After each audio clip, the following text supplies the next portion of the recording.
Hello friends, welcome to the new episode of my channel. আমি Prince. এখন কথা বলবো মূলত জঙ্গলির টিজার নিয়ে। ভাই চরম হয়েছে, সিরিয়াসলি বলছি চরম হয়েছে। প্রথমে আমাদেরকে তো একটা রিপ্লাই দিয়েছে।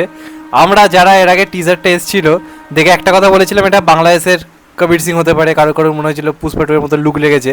সেটাকে পুরো ঝেড়ে রিপ্লাই দিয়েছে সিয়াম আহমেদ, ডায়লগ দিয়ে বলছে পুষ্পা কবির সিং না না না না না জঙ্গলি বলে তারপর আলাদা করে সোয়াগ দেখাচ্ছে, দাড়িটাকে এরকম করছে, এরকমভাবে জিপটা বার করছে।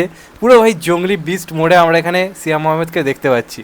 আমার লিটারালি বারবার এই কথাটা মনে হয় যে সিয়াম আহমেদ মানে বিরাট ট্যালেন্টেড একজন অভিনেতা, এবং আমার মনে হয় এটা ব্যক্তিগতভাবে সাকিব খানের পরে যদি কারোর ওখানে প্রপারলি স্টার হওয়ার মতো, মানে কমার্শিয়াল স্টার, যাকে প্রপারলি দেখে হিরো মনে হবে, ভাই আসছে একটা হিরো, সেই জিনিসটা কিন্তু সিয়াম আহমেদের মধ্যে আমার প্রথম থেকেই মনে হয়েছিল যখন তোর কাজ আমি দেখছি। এইটা একটা এমন সিনেমা হয়েছে যেখানে প্রপারলি হিরোইজমটাকে কাজ করবে এবং ওর বয়স উপযোগী একটা পারফেক্ট পার্ট দেওয়া হয়েছে। এই গল্পটার মধ্যে ইমোশন, ড্রামা, কমেডি, মাস অ্যাপিল সব কিছুই থাকতে চলেছে এবং বাংলাদেশে প্রপারলি একটা পারফেক্ট মাস মুভি কিন্তু এটা হতে চলেছে। আমি বরবাদের সঙ্গে তুলনায় যাবো না, আমি দাগের সঙ্গে তুলনা করতে যাবো না। এটা ইটসেলফ একটা খুব ভালো কিন্তু কাজ হতে চলেছে। আমাদের প্রথম থেকে মনে হচ্ছিল যে টিপিক্যাল যেরকম সিনেমাগুলো ছিল কবির সিং ওই টাইপেরই কিছু, যে প্রেমে ঝাঁকাকে একটা ক্যারেক্টার পুরো ডিপ্রেশনে চলে গেছে, মানে একদম নাই, মেয়েটাকে খুব বাজে চোখে দেখছে, এরকম একটা কাইন্ড অফ কিছু মনে হয়েছিল। এবার যে টিজারটা সেটা কিন্তু অন্য কিছু প্রেজেন্ট করছে। এখানে একটা আমরা বাচ্চা মেয়েকে দেখতে পাচ্ছি এবং মেয়েটা বলছে আমার তোমাকে খুব ভালো লাগে বলে ওর গলা টিপতে আসছে, কিন্তু ওকে ছেড়ে যেতে পারছে না এবং ওর সঙ্গেও জীবন কাটাচ্ছে।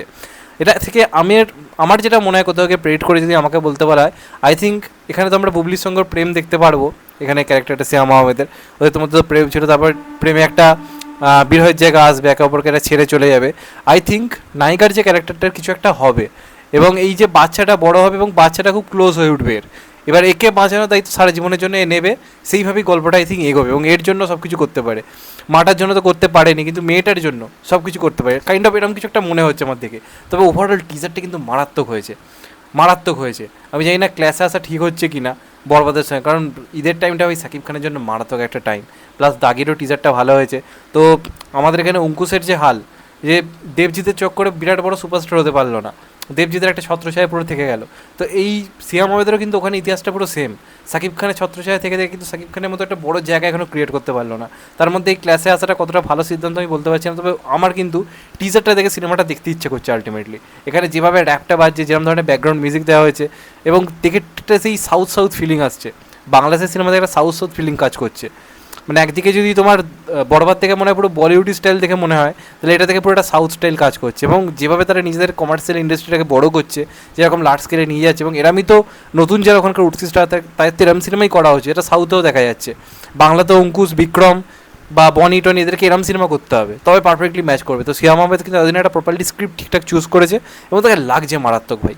তো আমার কিন্তু টিজারটা বেশ ভালো লেগেছে, মানে যে কটাই এসছে বাংলাদেশের 3টে কাজেরই টিজার আমার খুব ভালো লেগেছে। এটা কিন্তু একটা আলাদা এক্সপেকটেশন তৈরি করছে সিনেমাটা দেখার জন্য। মানে ভাই প্রপারলি একটা বাংলাদেশে পারফেক্ট একটা মাস মুভি হতে চলেছে।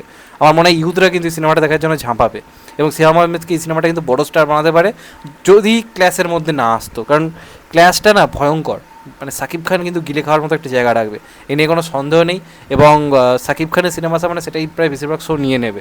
সেখানে তার এই ক্লাসটা আমি জানি না কতটা সঠিক সিদ্ধান্ত, তবে সিনেমাটা আই থিঙ্ক ভালো হবে, আমার বেশ ভালো লেগেছে। তো এটাই আমার বলা, চ্যানেলটা যারা নতুন চ্যানেলটাকে সাবস্ক্রাইব করে দিও and get the bell icon. ভালো থেকো সবাই, টেক কেয়ার, নমস্কার, আবার দেখা হবে। এখন তো বাই, সবাই ভালো থেকো, সুস্থ থেকো, টেক কেয়ার, নমস্কার, আবার দেখা হবে, ভালো থেকো।